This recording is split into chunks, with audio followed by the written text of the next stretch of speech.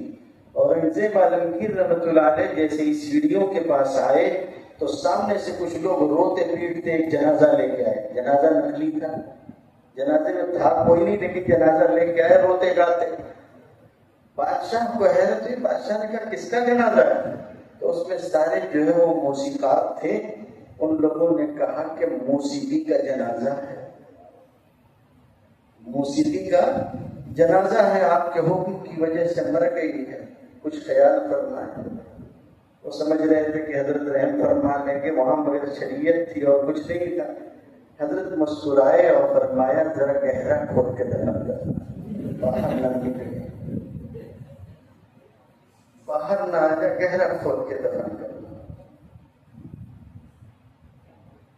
مجدد الفسانی نور اللہ مرقدہ، خواجہ باقی باللہ رحمۃ اللہ علیہ کے خلیفہ، سمجھ میں آ رہی بات؟ ان کے ماننے والے کچھ لوگوں نے، خلیفہ لوگوں نے مل کے خواجہ باقی باللہ کے یعنی مجدد الفسانی نور اللہ مرقدہ کے پیر بھائیوں نے مل کے خواجہ کی وفات کے بعد عرس کر دیا خواجہ کا۔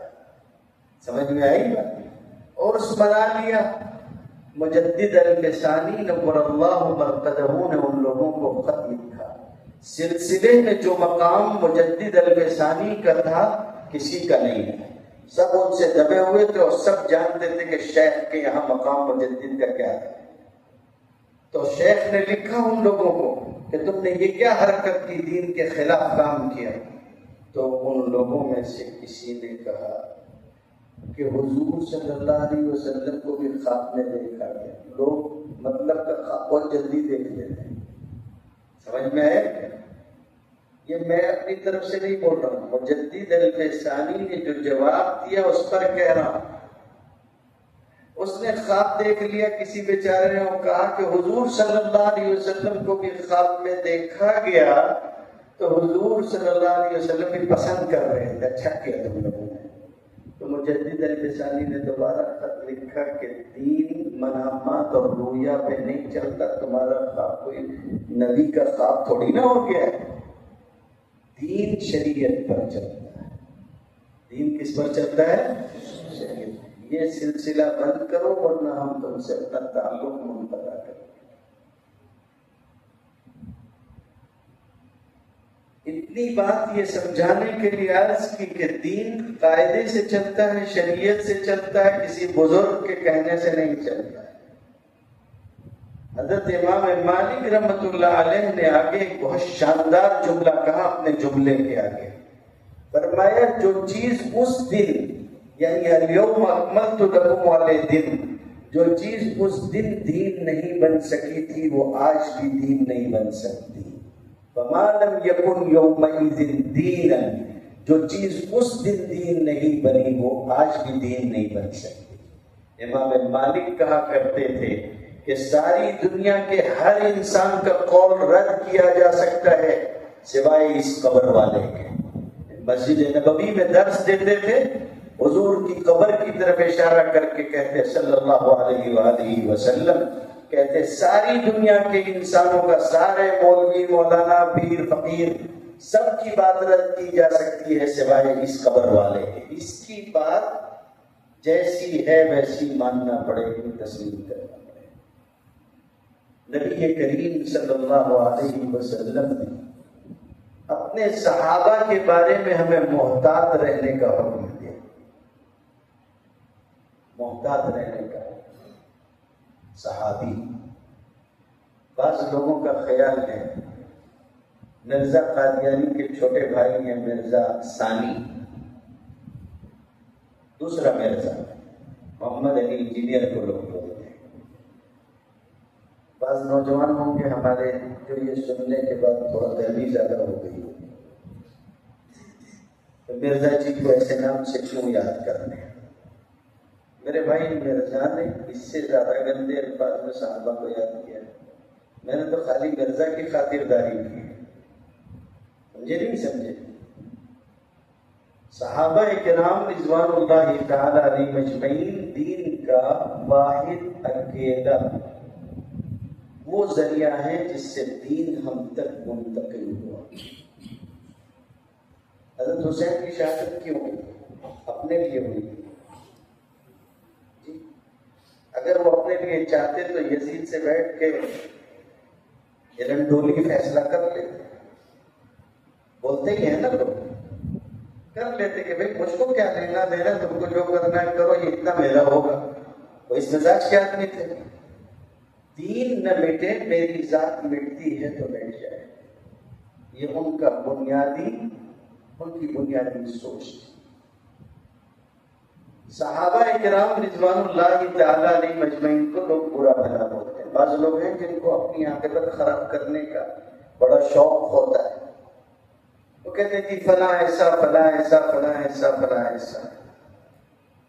اب جو میں بولنے جا رہا ہوں ذرا اس کو غور سے سنیے اور سمجھیے. کچھ چیزیں اللہ نے ایسی بنائی ہیں اس دنیا میں جن کو آپ کے بس میں دیا ہے. سمجھے نہیں سمجھے؟ آپ کی بیوی آپ کے بس میں ہے کیا؟ جی بعض لوگ اتنے معصوم ہوتے ہیں, وہ صرف ایک ہی موقع پہ کہہ سکتے ہیں, اپنی بیوی کو بس میں بیٹھاتے ہیں اور پھر بولتے ہیں میری بیوی بس میں ہے. آپ کی بیوی آپ کے بس میں ہے نہیں ہے. بھائی سوچیے, آدمی سے تو بیوی قابو میں نہیں آتی, آ جاتی ہے. ایک مرتبہ دیر سے بیٹھے ہوئے نا, تو اس لیے تقریر پوری خشک ہوگی تو مشکل ہو جائے گی. ایک مرتبہ ایک مولوی صاحب کے پاس ایک صاحب آئے. انہوں نے کہا گھر میں کام بہت رہتا ہے, مسائل بھی بہت ہیں, سنا آپ بہت پہنچے ہوئے ہیں, کوئی طریقہ بتائیے, کچھ ایک دو جنات قابو میں آ جائیں. سمجھے؟ تو میں ایسا کروں کہ ایک دو جنات قابو میں آ جائیں تو ان سے کام لیا کروں, اپنا آرام سے تھاٹ سے بیٹھا تھا. مولوی صاحب نے کہا یہ خیال نکالتا ہوں, اپنا کام کرو. پر بھائی کیا کر رہے ہو؟ میں بتا دو. انہوں نے آخر میں بہت ستایا مولوی صاحب کو, تو مولوی صاحب نے بھی اس کو بٹھا کے سمجھایا کہ وظیفہ تو دے رہے ہیں, بتا تو رہے ہیں, یہ لطیفہ میرا بھائی صحیح ہو غلط ہو اس کی ذمہ داری ربی کے گردن کا, بڑا مسئلہ نہیں. اب ہوا یہ کہ سب سمجھا دیا اور کہہ دیا کہ جب یہ تم وظیفہ پڑھنا شروع کرو گے تو حصار بنا لینا. وہ حصار بناؤ گے تو اس میں جنات آ نہیں سکیں گے, البتہ تم کو ستائیں گے, ڈرائیں گے, دور دور سے شکل بنائیں گے, کچھ دھوکہ بھی دینے کی کوشش کریں گے اس کی اس کی شکل میں. خیال کرنا, دائرے سے باہر نکلنا مت عمل کرتے ہوئے, یہ تو گڑبڑ ہو جائے. اس نے گھر ہی کے اندر کے ایک کمرے کو طے کر لیا کہ اسی میں جو ہے وہ ہم یہ چلا کریں گے, اور وہاں چلا شروع کر دیا. اب چلا شروع ہو گیا, چلا چل رہا ہے. ایک دن دو دن گزرے, اس کے بعد کچھ صورتیں دکھنے بھی لگی. کچھ جنات ظاہر بھی ہونے لگے. وہ آتے, کبھی ڈراتے, کبھی بہلاتے, پھسلاتے, کبھی کچھ اور کرتے. ہاں میرے کو سب معلوم والی لائن تھی اپنی. یہ باہر نہیں نکلتا, اپنا کام کرتا رہتا. کچھ دن آگے گزرے تھے, ایک دن اچانک اس کو بہت زور سے کسی کے رونے کی آواز آئی. اس کو لگا کہ اس کا بچہ رو رہا ہے. پھر ایک دم سے مولانا کی نصیحت یاد آ گئی, دھوکہ دیں گے تجھ کو. اس نے کہا ایسا, اب کبھی ترکیب شروع کی, کرو کیا کرنا ہے. اب بچہ رو رہا ہے, گلا پھاڑ پھاڑ کے آواز آ رہی ہے. یہ اپنے میں تھوڑی دیر بعد ان کو آواز آئی ایک زور کی, اجی سن رہے ہو؟ دوسرا کام شروع کیا. ابھی تک خالی بچے کی آواز بنا رہا تھا, اب محترمہ کی بھی بنا رہا تھا. پھر اس نے کہا آواز نہیں آ رہی کیا؟ ٹھیک ہے بھائی. اور تھوڑی دیر بعد اس نے کہا کہ تم آتے کہ میں آؤں؟ میں کہا تو ہی آ جا. اب اس کے بعد اس نے تھوڑی دیر بعد دیکھا کہ کمرے کا دروازہ بڑا سے کھلا اور کوئی چڑیل اس